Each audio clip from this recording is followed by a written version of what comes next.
hal persahabatan akrab dengan Yesus. Jikalau Yesus beserta kita, niscaya segala-galanya berjalan baik dan tidak ada hal yang kelihatan sulit. Akan tetapi jika Yesus tidak beserta kita, semuanya akan terasa berat dan sulit. Bila Yesus tidak berkenan berbicara di dalam hati kita, segala penghiburan tidak ada harganya. Apabila Yesus berkata satu patah kata saja, kita akan merasa memperoleh hiburan besar. Tidaklah Maria Magdalena seketika itu juga bangkit dari tempatnya, menangis waktu Marta berkata kepadanya, "Guru ada di sana dan ia memanggil engkau." Kutipan dari Yohanes 11 ayat 28. Sungguh bahagialah kita waktu merasa sedih lalu dipanggil Yesus untuk bergembira di dalam hati. Betapa lesu dan berat rasanya tanpa Yesus. Sangat bodoh dan sia-sialah jika kita mengindahkan sesuatu di luar Yesus. Bukankah itu berarti suatu kerugian yang lebih besar daripada kehilangan seluruh dunia?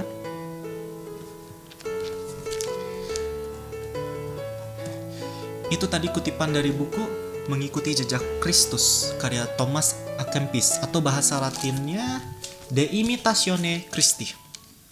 Kutipan bagus sekali dan cocok untuk tema hari ini. Salve teman-teman Buddha semua dimanapun kalian berada. Di 2 episode panggilan sebelumnya, aku sudah membahas tentang pergelutan batin dalam menyadari panggilan, serta ringkasan singkat dari buku pelajaran agama Katolik dan Budi Pekerti kelas 12 SMA yang membahas tentang tema panggilan itu. Hari ini aku mau mengembangkan lagi tentang panggilan ini dengan menceritakan tentang perjumpaan. Ada perbedaan antara melihat, mendengar, dan bertemu atau menjumpa. Dari kecil aku yakin kita semua sudah sering mendengar tentang Yesus. Kita diajak berdoa, atau ikut misa, atau dengar bacaan kitab suci, dan lain sebagainya. Tapi pertanyaan yang muncul adalah, apakah kita menyadari? Apakah kita betul-betul sungguh-sungguh berjumpa? Ataukah sekedar melihat atau mendengar saja? Sering ya kita dengar khotbah atau renungan yang berkali-kali berkata bahwa Yesus itu dekat dengan kita. Tapi sebaliknya gimana? Apakah kita sudah membuka diri untuk dekat dengan Yesus? Itulah kenapa dalam panggilan hidup itu diperlukan komitmen. Komitmen untuk menyadari kehadiran Kristus dan komitmen untuk semakin mendekat kepadanya. Bagaimana cara agar kita semakin dekat dengan Kristus? Dengan berdoa. Mungkin begitulah sebagian besar dari kita akan menjawab. Tapi doa tidaklah cukup.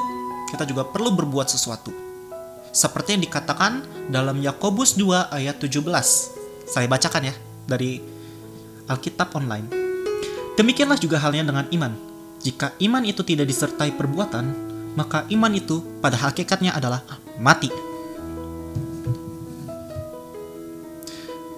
Perbuatan kita juga akan lebih bagus jika selaras dengan tugas gereja, menjadi imam, nabi, dan raja.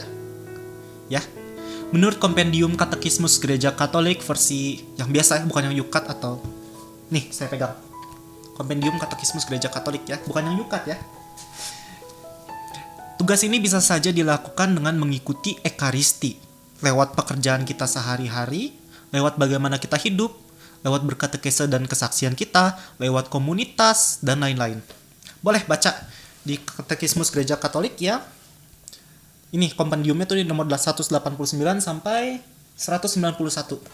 Silahkan baca ya, menarik sekali. Ini untuk awam, ini bagian ini tuh. Nah, untuk cerita juga bahwa tadi kan aku udah bilang kalau kita juga perlu komitmen untuk menyadari kehadiran Kristus dan komitmen untuk semakin dekat kepadanya. Tapi tentunya pasti ada suatu turning point dong. Suatu yang membedakan antara kita dari sekedar menyadari, sekedar mendengar atau melihat, ke kita menyadari bahwa kita sungguh-sungguh dekat dengan Yesus. Sedikit cerita tentang perjumpaanku dengan Yesus. Yang pertama atau sebuah turning point. Jadi gini, kalau di video 1 kemarin, aku tuh bilang bahwa ada krisis identitas yang dimulai begitu umur SMP ke SMA. Nah, kejadian ini adalah turning point-nya. Ini yang aku waktu itu nggak ceritain karena durasi ya waktu itu ya. Jadi waktu itu aku masih SMP. Ada retret bersama sekolah ke panti asuhan Kinderdorf, Lembang. Retret itu berjalan seperti retret pada umumnya.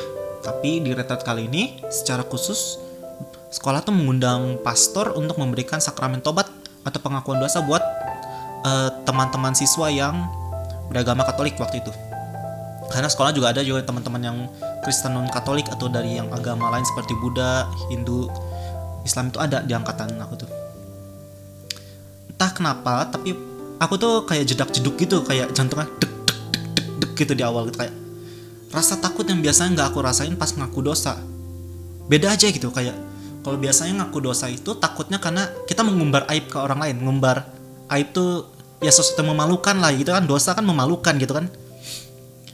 Kalau sekarang tuh beda, kayak susah aja dijelasin gitu. Ya sudahlah, aku masuk ke dalam ruangan yang sudah disiapkan oleh sekolah sebagai tempat untuk pengakuan dosa.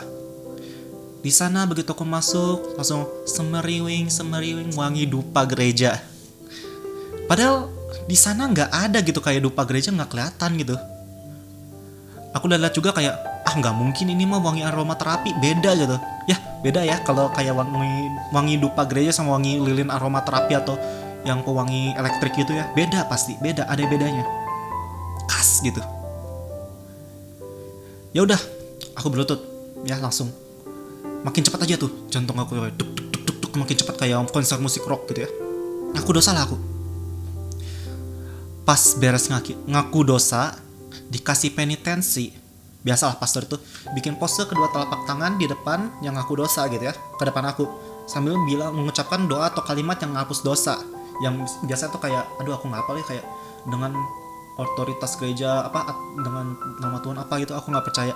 Bukan nggak percaya, nggak hafal ya, sorry, bukan nggak percaya, harus percaya dong. Ya, pokoknya pas bagian itu tiba-tiba kayak ada yang megang kepala, terus kayak digeter-geterin, kayak disetum gitu ya. Dan tiba-tiba tuh nggak tau aja, aku kan ngintip ya, nggak ada tuh yang megang kepala aku, nggak ada tuh, itu pastor tangan di sini aja gitu, nggak sampai nyentuh gini gitu, nggak, cuma di depan doang gitu. Ya begitulah pokoknya, karena bagian itu kan cuma singkat ya. Terus pada habis itu bikin tanda salib. Oke lah, aku bikin tanda salib dalam nama Bapa dan Putra dan Roh Kudus, amin gitu ya. Tiba-tiba rasa digeter-geterin itu hilang, kayak terus keluar dari ruangan itu badan langsung ringan gitu, kayak habis manggul karung beras, tiba-tiba karung beras dilepasin gitu loh, ringan gitu, kayak ngangkat galon ditaruh, ringan gitu ya. Pas berdoa penitensi lah aku mulai overthinking. Wah, itu mungkin bener-bener Tuhan yang datang ya. Itu juga yang pada akhirnya bikin aku semangat banget ingin ikutan Krisma. Kalau kalian tanya ke papa mama aku, mungkin mereka bakal ceritain kalau dari SMP tuh aku coba daftar Krisma di paroki aku, tapi ditolak karena belum cukup umur. Di paroki aku tuh umurnya waktu itu 15 tahun, sementara 15 tahun aku tuh waktu kelas 10, sesuai sama ceritaku kemarin. Kelas 9 itu belum umur 10, belum umur 15 tahun. Umur 10 mah sudah. Udah lewat. Nah, teman-teman muda, itulah sedikit cerita tentang perjumpaan aku dengan Yesus. Itulah saat pertama kali aku bukan lagi sekedar kayak belajar dari sekolah atau sekedar mendengar atau sekedar melihat gitu ya, tapi benar-benar mencoba merasakan gitu, benar-benar dekat gitu ya, kerasa dekat gitu dengan Yesus tuh. Mungkin itulah yang bikin aku juga pada akhirnya menjadi krisis identitas gitu juga gitu ya, karena mungkin panggilan pertamanya tuh dari sini, cuman aku waktu itu belum terlalu sadar, cuman geter-geter aja gitu rasanya teh ya. Nah, teman-teman muda juga alangkah baiknya jika kita bisa bertemu dengan Yesus tanpa perlu disentil dulu dengan pengalaman tertentu seperti tadi. Tapi kalau misal disentil dulu dengan pengalaman seperti tadi juga tidak apa-apa, itu sesuatu yang bagus, malah berarti kayak Tuhan tuh datang sendiri ke kita gitu kan. Tapi lebih baik juga sih kalau kita mencoba berjumpa dengan Yesus tanpa perlu mengalami sesuatu yang itu dulu. Atau lebih ekstrim lagi, seperti pengalaman Santo Ignatius Loyola. Beliau ditembak meriam dulu di medan pertempuran sebelum akhirnya mendekatkan diri kepada Yesus. Ada ceritanya, nanti boleh kalian searching tentang biografi Santo Ignatius Loyola. Harusnya teman-teman dari penulis-penulis itu pastor-pastor Serikat Yesus atau teman-teman yang lulusan dari sekolah-sekolah yang Ignatian gitu ya, pasti banyak yang sudah pernah menulis atau membaca atau diberitahu lah gitu ya. Boleh teman-teman kalau ada yang dari sekolah-sekolah atau ini dari Serikat Yesus, boleh komen di bawah. Kita sharing-sharing saja. Ya, marilah kita hidup semakin dekat dan semakin menyerupai Yesus. Terima kasih.